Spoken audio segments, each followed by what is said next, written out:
جیسا کہ آپ کو پتہ ہے کہ وٹامن ڈی جو ہے ایک فیٹ سولوبل وٹامن ہے جو ہمارے جسم میں مینلی کیلشیم اور فاسفورس کا میٹابولزم کنٹرول کرتا ہے.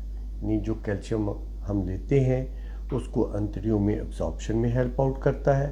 اس کے ساتھ ساتھ یہ ہمارے جسم کے مختلف ہارمونز پہ بھی افیکٹ کرتا ہے جو ہماری باڈی کو امیونٹی میں ہیلپ کرتے ہیں یا ہماری روزمرہ کی جو زندگی ہے اس میں یہ ہمیں ہیلپ کرتے ہیں. اب اس کی جب کمی ہو جاتی ہے تو اس کی وجہ سے کیا ہوتا ہے؟ سب سے زیادہ جو ہمارا ایک مریض جو فیل کرتا ہے کہ اس کے جسم میں بہت زیادہ تھکاوٹ ہو رہی ہے. اب جب تھکاوٹ ہوگی تو اس کو چڑچڑاپن بھی ہوگا اور کئی دفعہ اس کو فیلنگ ہونی شروع ہو جاتی کہ میں جلدی بوڑھا ہو گیا ہوں. اس تھکاوٹ کے ساتھ ساتھ کئی دفعہ مریض یہ بھی فیل کرتا ہے کہ اس کے جسم میں دردیں ہو رہی ہیں، پٹھوں میں کھچاؤ ہے. اسپیشلی جب وٹامن ڈی لو ہوگا تو کیلشیم بھی لو ہو جاتا ہے کئی دفعہ، یا کیلشیم پراپرلی ایبزارب نہیں ہو پاتا جس کی وجہ سے مسل سپیزم ہوتا ہے. اب جب مسل سپیزم ہوگا تو پیشنٹ اپنے پٹھوں کا کھچاؤ فیل کرتا ہے. اس کے ساتھ ساتھ اس کا موڈ بھی کئی دفعہ لو ہوتا ہے. جب موڈ لو ہوتا ہے وہ ڈاکٹر کے پاس جاتا ہے، ڈاکٹر اس کو اینٹی ڈپریسنٹ دینی شروع کر دیتا ہے. یا کئی دفعہ موڈ لو مسلسل رہتا ہے تو یہ انزائٹی ڈپریشن مریض میں بڑھ جاتی ہے. سو مریض بجائے اس کے کہ اس کا جو بیسک ڈیفیکٹ ہے اس کو امپروو کرے وہ اینٹی ڈپریسنٹ پہ چلا جاتا ہے. اب جب وہ اینٹی ڈپریسنٹ پہ چلا گیا تو اس کے اور مسئلے مسائل شروع ہو گئے. ان دوائیوں کے بھی اپنے سائیڈ افیکٹ ہیں. اس کے ساتھ کئی دفعہ یہ دیکھا گیا کہ وہ مریض جن میں وٹامن ڈی کی کمی ہے، جو ان کی ازدواجی زندگی ہے، جب وہ تھکاوٹ کا شکار رہتے ہیں، جسم میں دردیں رہتی ہیں یا وہ ڈپریشن کا شکار رہتے ہیں، تو ازدواجی زندگی جو ہے اس میں بھی کوئی بہت زیادہ خوشگوار تعلق نہیں ہوتا. ریزن یہ ہے کہ یہ کچھ ہارمونز ہوتے ہیں باڈی میں جیسے سیروٹونن ہے، یہ ان کے میٹابولزم میں بھی ہیلپ آؤٹ کرتا ہے. سو لہٰذا یہ ایک فیکٹر ہے. پھر ہمارے جسم کی جو امیونٹی ہے اس میں وٹامن ڈی کا اہم رول ہے. جب امیونٹی کم ہوتی ہے، جسم میں زخم جو کسی بھی طرح کا ہو جاتا ہے تو اس کی ہیلنگ جو ہے وہ کم ہو رہی ہوتی ہے. جب ہیلنگ کم ہوگی تو پھر مریض کے زخم جو ہے وہ جو کہ نارملی 1 سے 2 ہفتے میں ٹھیک ہونا شروع ہو جاتا ہے، مکمل تقریباً 1 سے 1.5 ماہ میں ہوتا ہے، وہ کئی دفعہ اس سے زیادہ ٹائم لیتا ہے. یہ چیز ہم نے ایک اور چیز بھی دیکھی کہ امیونٹی کم ہونے کی وجہ سے وہ مریض جن میں وٹامن ڈی ڈیفیشنسی تھی، اسپیشلی ان کووڈ ایرا، ہم نے دیکھا کہ ان کا جو کرونا کا مرض ہے وہ بھی زیادہ شدت اختیار کیے رکھا بنسبت ان لوگوں کے جن کو ہم نے وٹامن ڈی سپلیمنٹیشن دی. ان کی امیونٹی بڑھ گئی، ان میں انفیکشن جلدی ٹھیک ہو گئی. سو یہ کچھ ایسی چیزیں تھیں کہ ہم نے دیکھا کہ وٹامن ڈی جو ہے وہ کیوں لینا ضروری ہے.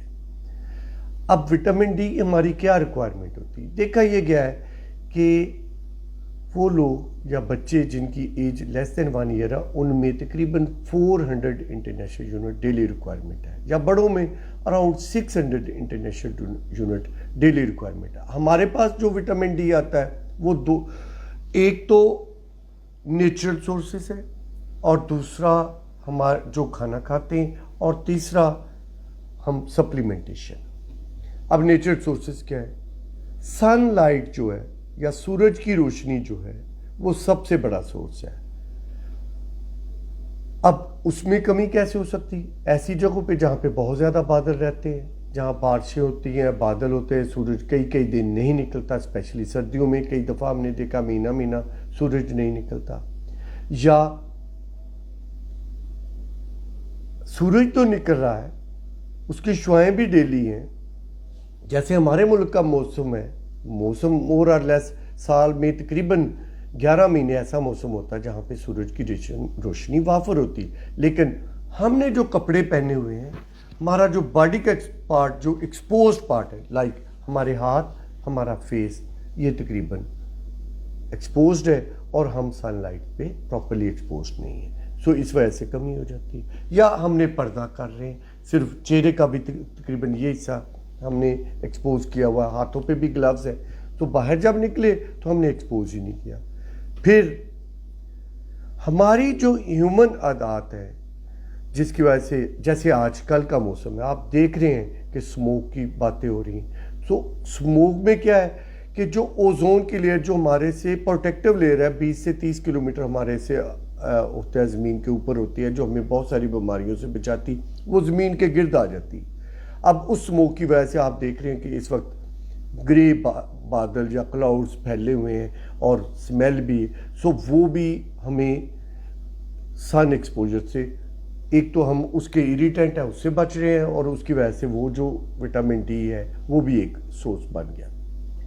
تیسرا ہمارا جو خوراک ہے, خوراک میں انڈا, مچھلی کا استعمال یا دودھ کا استعمال, لوگ یہ کم کرتے ہیں. سو یہ بھی نیچرل سورسز نہیں ملا, تو پھر ہمیں سپلیمنٹیشن چاہیے. تو سپلیمنٹیشن دو طرح سے اویلیبل ہے, کیپسول فارم میں ہے یا انجیکٹیبل فارم میں ہے یا امپیول فارم میں ہے. آپ کوئی سا بھی لے سکتے ہیں. اگر آپ نے ڈیلی لینا ہے تو وہ تقریباً 1000 یونٹ انٹرنیشنل یونٹ کے کیپسول اویلیبل ہیں. لیکن جو بیسٹ اویلیبل آپشنز ہیں وہ منتھلی آپشنز ہیں. آپ ایک کیپسول ہر ماہ 2 لاکھ انٹرنیشنل یونٹ کا کیپسول ہے, وہ آپ کے جسم میں کمی ہونے سے بچائے گا. فائدہ کیا ہوگا؟ آپ کے جسم میں دردیں ختم ہو جائیں گی, آپ کو جو بڑھاپے کی فیلنگ آ رہی ہے وہ نہیں ہوں گی, آپ کی ازدواجی زندگی خوشگوار ہوگی, آپ کے جسم میں کوئی زخم بنتا ہے تو وہ جلدی ہیل ہو جائے گا. سو لہٰذا آپ سب سے التماس ہے کہ آپ ادھر نیچرل سورسز سے لیں, اور اگر وہ نہیں لے سکتے تو آپ آرٹیفیشل یا یہ جو کیپسول فارم میں وٹامن ڈی اویلیبل ہے اس کا استعمال کریں. شکریہ.